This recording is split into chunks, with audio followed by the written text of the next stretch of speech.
Par rapport aux études que vous avez fait, la sociologie, l'anthropologie et votre professionnalisme dans la cuisine, est-ce que vous êtes passionné par ces trois branches? Est-ce que c'est de l'ordre de la passion ou c'est de la curiosité? Comment vous pouvez l'expliquer? Je crois que oui, je suis formé, j'ai été formé pour être un cuisinier. C'est-à-dire que je sais ce qu'est la cuisine et je connais les aliments du point de vue naturel, dans une approche physico-chimique, nutritionnelle. Cet élément est quelque chose qui me sert. Et ensuite, j'ai une formation de sociologue, d'anthropologue, avec une manière de regarder l'alimentation particulièrement.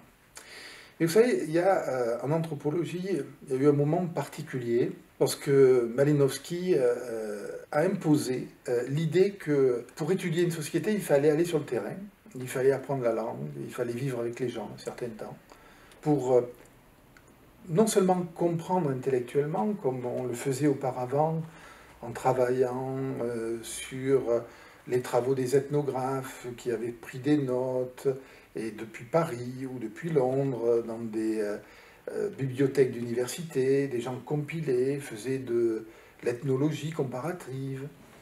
Voilà, Malinowski dit, non, non, on va aller sur le terrain, on va aller regarder comment ça se passe, et on va vivre avec. C'est une révolution, c'est une révolution.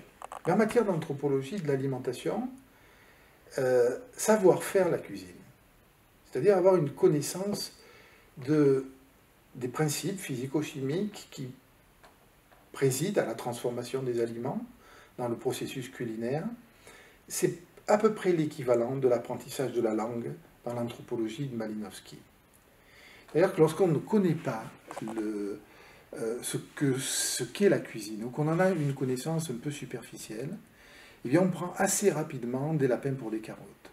C'est-à-dire qu'on transgresse, on déplace des catégories d'une culture à l'autre sans trop savoir comment ça s'opère.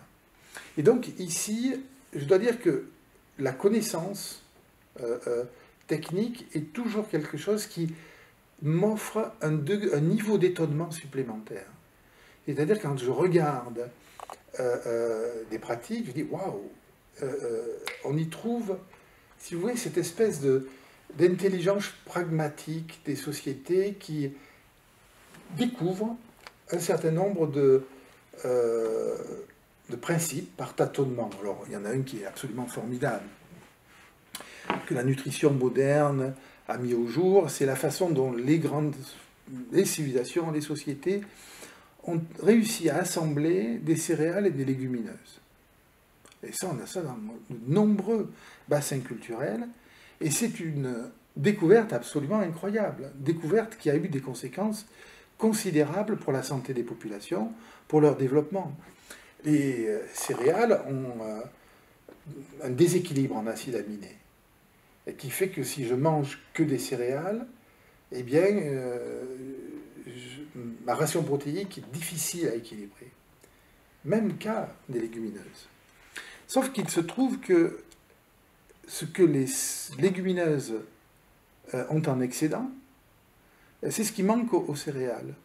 Et ce que les céréales ont en excédent, c'est ce qui manque aux légumineuses.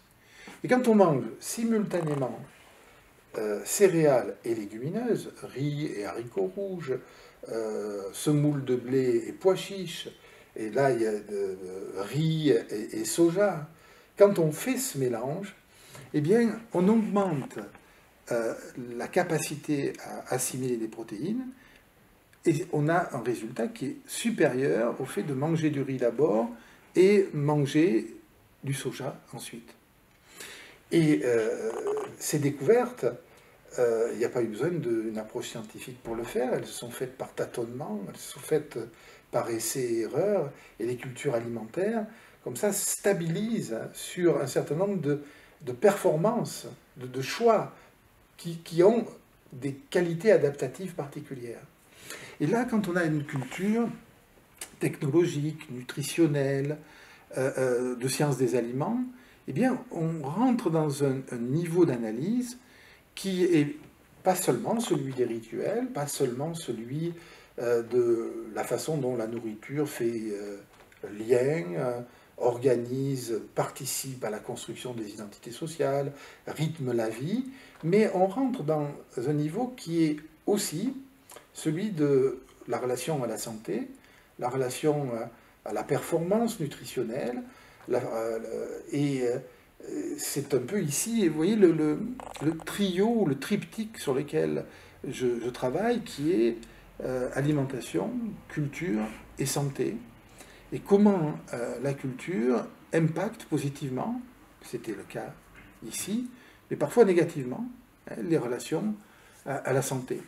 Et ces questions-là, donc, donnent une épaisseur, cette tridimension de ma formation, l'approche, on va dire, technologique de l'alimentation, sociologique et anthropologique, contribue et participe d'une approche qui se veut interdisciplinaire et dont l'interdisciplinarité n'est pas réduite à l'interdisciplinarité du côté des sciences sociales. Il y a deux familles d'interdisciplinarité. Il y en a une qui se tient en deçà de la grande muraille de Chine qui sépare les sciences dures des sciences sociales et humaines. Alors quand on est du côté des sciences sociales et humaines, travailler avec un historien, travailler avec un sociologue, un anthropologue, un psychologue, c'est quelque chose qui est envisageable. Il y a des difficultés, mais on participe d'un espace épistémologique qui a un certain nombre d'éléments en commun. Quand il faut dialoguer de l'autre côté, avec des biologistes, avec des nutritionnistes, les choses sont un poil plus compliquées. Et on est dans un autre niveau d'interdisciplinarité, ou voire de transdisciplinarité. Et c'est dans ce second niveau que j'essaye de travailler, c'est-à-dire d'opérer des pontages entre des données qui relèvent de la sociologie, de l'anthropologie, et des données qui relèvent de la nutrition, des sciences des aliments.